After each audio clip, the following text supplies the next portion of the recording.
Hello sa pinakamamahal kong babae sa balat ng earth. At ginawa ko tong video na to para batiin ka ng Happy Mansari.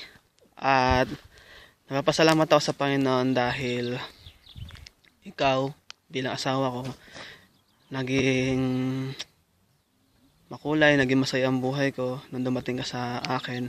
At thank you so much sa lahat-lahat sa pagmamahal mo sa akin, sa concern, at napakasarap sa pakiramdam na lagi kang andyan para sa akin.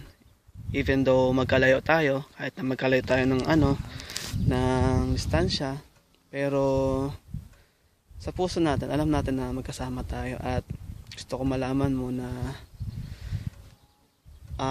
kailangan na talaga natin sa umpisa, kailangan natin mag-sacrifice. Mahirap ang kalagayan natin na magkahiwalay tayo, pero naniniwala ako na mayroong patutunguhan lahat ng sacrifices natin. Balang araw, kakasama rin tayo, magiging okay tayo, magiging maganda ang pamumuhay natin, at tiis-tiis lang kailangan talagang gawin Kaya magpakatibay ka, magpakatibay ako, magpakatatag ka, pakatatag ako.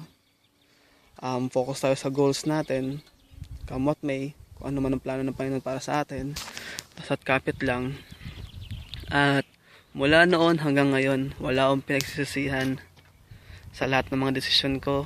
Mahalin kita, pakasalan kita, maging parte ka ng buhay ko. Wala akong pinagsisisihan dahil mahal na mahal kita, and I know may plan si God kung bakit kanya binigay sa akin. And I'm so thankful.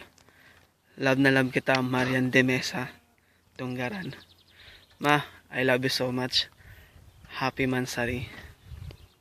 Happy Mansari.